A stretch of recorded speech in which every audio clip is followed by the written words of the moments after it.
ங்களா Sunday special இன்னைக்கு ஒன்று சூப்பரான ஒரு ரெசிபி பார்க்கலாமா? என்ன தெரியுங்களா? இப்போ நம்ம திடீர்னு விருந்தாளி வந்துட்டாங்கன்னு வச்சுங்க, அவங்களுக்கு சட்டுன்னு ஒரு புதுவிதமான டிஷ் செஞ்சு கொடுத்தா உங்களை ரொம்ப பாராட்டுவாங்க இல்லைங்களா? நம்மளும் நல்லா சாப்பிட்றதுக்கு ஒரு ருசியாக இருக்கும். சண்டே டைமில் ஒரு விதவிதமாக செய்கிறது நம்மளோட இயல்பு தானே இல்லைங்களா?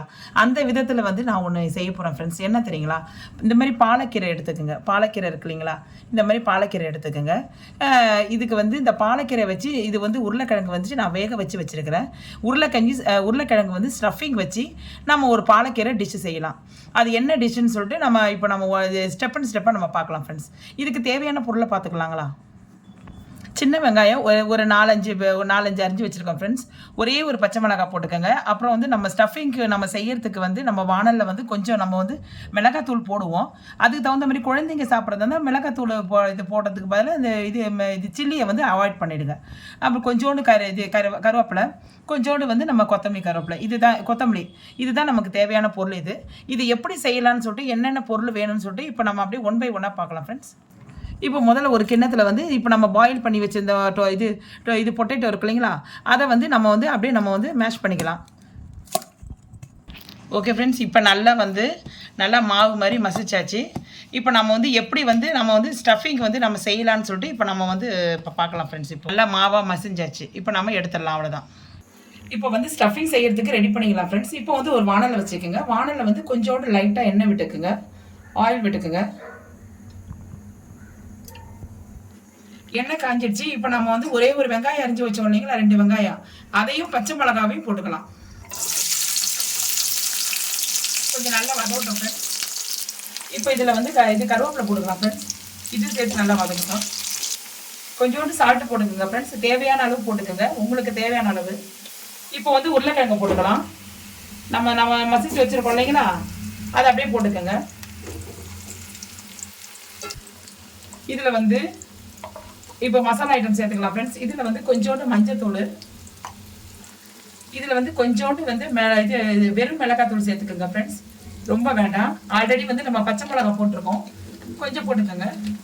கொஞ்சோண்டு கரம் மசாலா போட்டுக்கோங்க. கொஞ்சோண்டு சீரகத்தூள் போட்டுக்கோங்க. இப்போ எல்லாம் சேர்த்து மிக்ஸ் பண்ணிடுங்க ஃப்ரெண்ட்ஸ்.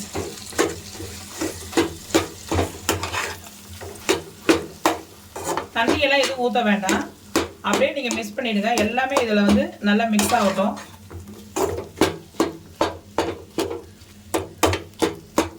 இப்போ அவ்வளோதான் ஃப்ரெண்ட்ஸ். இப்போ வந்து நம்ம கொத்தமல்லி இருக்கு இல்லைங்களா? அதை அப்படியே மேலே தூவிடலாம். அவ்வளோதான். இது வந்து இப்போ ஸ்டஃபிங் ரெடி ஆயிடுச்சு ஃப்ரெண்ட்ஸ். இது கரெக்டாக ஆயிடுச்சு. இதுக்கு மேலே நம்ம என்ன செய்யலாம்னு சொல்லிட்டு பார்க்கலாம். இப்போ நம்ம இது ஸ்டஃபிங் வைக்கிறதுக்கு ரெடி பண்ணி எடுத்துறது இங்கே பக்கத்தில் வச்சுருக்கோம். இது எப்படி செய்யணும்னு சொல்கிறேன். இந்த மாதிரி ஃப்ரெஷ்ஷான பாலக்கீரை லீஃப் எடுத்துக்கோங்க. இதில் வந்து சும்மா ஒரு உங்களுக்கு தேவையான அளவு இதில் வந்து அப்படியே பரப்பி விட்ருங்க. நான் எப்படி சொல்கிறேன்னா அதே மாதிரி செய்யுங்க.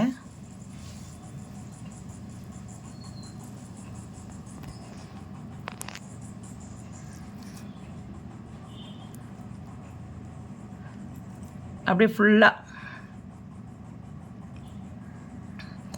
பரப்பிட்டு அப்படியே வந்து இந்த டீஸ்பூன்லேயே அமுக்கி விட்டுருங்க. அப்படியே ப்ரெஸ் பண்ணி விட்டுருங்க. அவ்வளோதான் ஃப்ரெண்ட்ஸ், இது போதும். இப்படி வச்சுட்டேனுங்களா?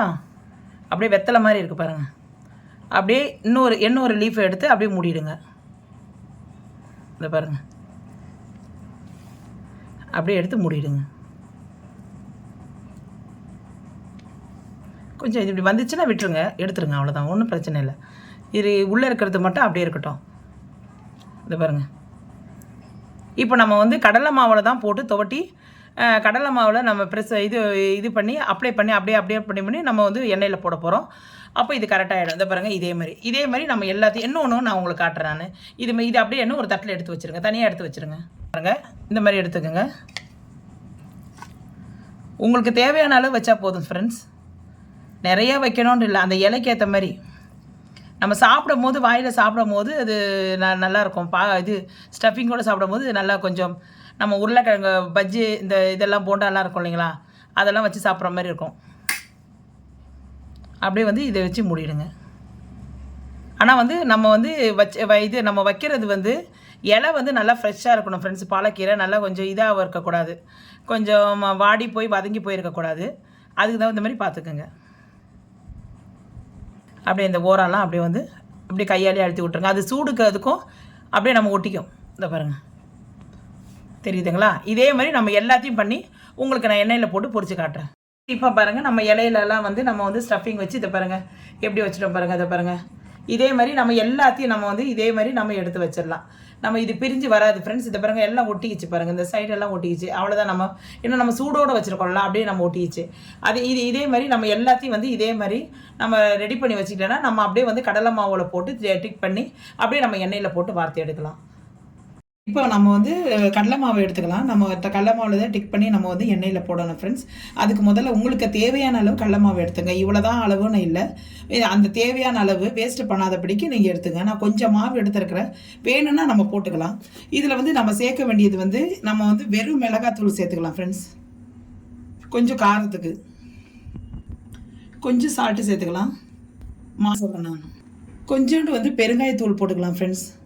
கொஞ்சம் நல்லா வாசனையாக இருக்கும். இப்போ நம்ம கொஞ்சோண்டு தண்ணி ஊற்றி நல்லா கட்டியாக பிசைஞ்சிங்க ஃப்ரெண்ட்ஸ். கையை நல்லா கொஞ்சம் நல்லா வாஷ் பண்ணிக்கோங்க. வாஷ் பண்ணிவிட்டு பிசைங்க. கொஞ்சம் கட்டியாக பிசைஞ்சிக்கோங்க, ரொம்ப தண்ணி ஆகக்கூடாது, அப்புறம் அதில் ஒட்டாது. நம்ம இலையில தானே நம்ம டிக் பண்ணியிருக்கிறோம், நம்ம ஸ்டெப்பிங் வச்சுருக்கோம், அதனால் வந்து கொஞ்சமாக தண்ணி ஊற்றிக்குங்க. இது கட்டியாக பிசைஞ்சிங்க, பஜ்ஜி மாவு பதத்துக்கு. உங்களுக்கு கரெக்டாக காட்டுறேன் நான். இப்போ பாருங்கள் ஃப்ரெண்ட்ஸ், இப்போ ஒரு லீஃப் எடுத்துக்கிட்டு நம்ம அப்படியே கொஞ்சம் டிக் பண்ணிக்கலாம். இப்படி இருக்குதுங்களா, டிக் பண்ணிட்டோம். இப்போ அப்படியே நம்ம எண்ணெயில் வறுத்துக்கலாம். ஒரு கடாயில் எண்ணெயை வச்சுட்டேன் ஃப்ரெண்ட்ஸ். நல்லா கொஞ்சம் காஞ்சிருக்கு. காஞ்சிட்ட பிறகு மெதுவாக போடுங்க.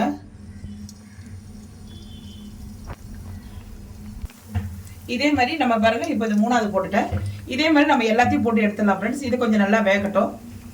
நம்ம திருப்பி எல்லாம் போட்டுட்டோம். இந்த பாருங்க, நல்லா முறிவிடுச்சு. அப்படியே மேலையோடு அப்படியே திருப்பி போட்டு இந்த பாருங்க, அப்படியே வந்து நம்ம இதில் வந்து நம்ம இது இருக்கு இல்லைங்களா, இந்த மாதிரி ஒரு இது பெரிய கரண்டி ஒன்று எடுத்துங்க. இந்த மாதிரி நம்ம எடுக்கிறதுக்கு ஜல்லிக்கடையிலேருந்து எடுத்து போட்டிங்கன்னா அப்படியே வந்து நமக்கு வந்து கரெக்டாக வந்து இதாகும். அதாவது எப்படி சொல்லணும்னா, கரெக்டாக நம்ம எண்ணெய்லாம் வடிஞ்சிரும். ஓகேங்களா? அதை பாருங்க, கீழே எண்ணெய் வடிது பாருங்க.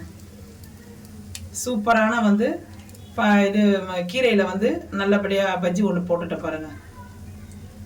செம சூப்பராக இருக்குங்களா? இதே மாதிரி நம்ம வந்து எல்லாத்தையும் நம்ம போட்டு எடுத்து காட்டுறோம் உங்கள்கிட்ட. இப்போ பாருங்கள் ஃப்ரெண்ட்ஸ், இப்போ சூப்பரான வந்து ஒரு சண்டே நேரத்தில் வந்து ஒரு நல்ல மொறு நல்ல கிறிஸ்பியாக ஒரு வந்து பஜ்ஜி போட்டிருக்கோம் ஃப்ரெண்ட்ஸ். நம்ம இப்போ வாழைக்காயில் போட்டிருக்கோம், உருளைக்கிழங்குல போட்டிருக்கோம், கத்திரிக்காயில் போட்டிருக்கோம், நம்ம எவ்வளவோ போட்டிருக்கோம். ஆனால் வந்து நம்ம பாலக்கீரை வச்சு உள்ள ஸ்டஃபிங் கூட செஞ்சுருக்கோமா? இல்லைங்களா? இப்போ நீங்கள் இது புதுவிதமாக வந்து இப்போ நாங்கள் யாராவது விருந்தாளி கெஸ்ட்டு வந்துட்டாங்கன்னா சட்டுன்னு நீங்கள் செஞ்சு உடனே நீங்கள் நம்ம அவங்களுக்கு ரெடி பண்ணி கொடுத்துடலாம் ஃப்ரெண்ட்ஸ். அதுக்கு நீங்கள் சட்னி இதுக்கு தேவையே இல்லை, ஏன்னா நம்ம உள்ள ஸ்டஃபிங் இருக்கு இல்லைங்களா, அதனால் சட்னி தேவையில்லை. இது நான் வந்து சாஸ் மட்டும் தான் நான் வந்து டொமேட்டோ கெச்சப் வச்சுருக்கிறேன் ஃப்ரெண்ட்ஸ். இது வந்து நீங்கள் எப்படி இருக்குது நல்லா இது பாருங்கள், உங்கள் முன்னாடி எவ்வளோ புசுன்னு இருக்குது பாருங்கள், எவ்வளோ சூப்பராக இருக்குது தெரியுங்களா? அவ்வளோ செம்ம சூப்பராக இருக்குது. நான் சாப்பிட்டு பார்த்துட்டு தான் உங்களுக்கு நான் உங்கள் முன்னாடி செஞ்சு காட்டுறோம். வாய்க்கு நல்லா ருசியாக இருக்கும் ஃப்ரெண்ட்ஸ். ஏன்னா வந்து பாலக்கீரை வந்து நல்ல உடம்புக்கு ரொம்ப ஹெல்த்தியானது. உங்களுக்கும் தெரியும், முட்டி வலியெல்லாம் இருக்கிறவங்களுக்கெல்லாம் அது வந்து நல்ல ஒரு பெனிஃபிட் ஃப்ரெண்ட்ஸ். அது முட்டி வலி, கால் வலி, அது இது கை வலியெல்லாம் இருக்கிறவங்களுக்கெல்லாம் இதை சாப்பிடும் போது நல்லாயிருக்கும். ஆனால் வந்து நம்ம வந்து அந்த உருளைக்கிழங்கு நம்ம வச்சுருக்க ஒரே காரணம் என்னன்னா, அது வந்து நான் வந்து அதுக்காக தான் நான் வந்து பெருங்காயம் போட்டிருக்கேன் ஃப்ரெண்ட்ஸ். அது வாய்வு தன்மையை நம்ம எடுத்துரும். அதனால் ஒன்றும் பிரச்சனை இல்லை. நீங்கள் இதை செஞ்சு தாராளமாக நீங்கள் பிள்ளைங்களுக்கும் நீங்களும் இந்த மாதிரி ஒரு ஈவினிங் நேரத்தில் ஒரு கப் காஃபியோட நீங்கள் மேலே மொட்டை மாடிக்கு எடுத்துகிட்டு போய் நீங்கள் சாப்பிடலாம் ஃப்ரெண்ட்ஸ். உங்கள் முன்னாடி நான் வந்து இந்த பாருங்கள் எவ்வளோ சூப்பராக இருக்குது பாருங்கள், எவ்வளோ புசுன்னு எவ்வளோ சூப்பராக இருக்குது பாருங்கள். நான் உங்கள் முன்னாடி வந்து நான் உங்கள் பிடிச்சி காட்டுறேன். இந்த பாருங்கள் எப்படி வெந்திருக்குன்னு மட்டும் பாருங்கள். இந்த பாருங்கள் எவ்வளோ சாஃப்டாக பிடிக்கிறதுக்குள்ளே வருது பாருங்கள். இந்த பாருங்கள் ஃப்ரெண்ட்ஸ், இந்த பாருங்கள் எவ்வளோ சூப்பராக இருக்குது பாருங்கள். இது அப்படியே வந்து நம்ம தொட்டு அப்படியே சாப்பிட வேண்டியதான். இந்த பாருங்கள் ஃப்ரெண்ட்ஸ், அவ்வளோ சூப்பராக இருக்கும். நீங்களும் செஞ்சு சாப்பிட்டு பார்த்துட்டு எப்படி வந்ததுன்னு சொல்லிட்டு கமெண்ட் செக்ஷனில் எனக்கு கமெண்ட் கொடுங்க ஃப்ரெண்ட்ஸ். இந்த வீடியோ உங்களுக்கு பிடிச்சிருந்தால் லைக் பண்ணுங்கள், ஷேர் பண்ணுங்கள், மறக்காமல் சப்ஸ்கிரைப் பண்ணுங்கள் ஃப்ரெண்ட்ஸ். நான் அதுதான் எதிர்பார்க்குறேன். இன்னொன்று என்னென்னா, குறைகள் நிறைகள் ஏதாவது இருந்துச்சுன்னா நீங்கள் செஞ்சு பார்த்துட்டு இது இப்படி இருக்குதுன்னு சொல்லிட்டு நீங்கள் சொல்லுங்கள், தாராளமாக சொல்லுங்கள். அதுக்கு நான் ரிப்ளை பண்ண காத்துட்ருக்கேன். ஓகேங்களா? இது வந்து உங்களுக்கு பிடிச்ச நண்பருக்கு இதை ஷேர் பண்ணி விடுங்க ஃப்ரெண்ட்ஸ். மறக்காமல் பெல் ஐக்கானை கிளிக் பண்ண மறந்துடாதீங்க ஃப்ரெண்ட்ஸ்.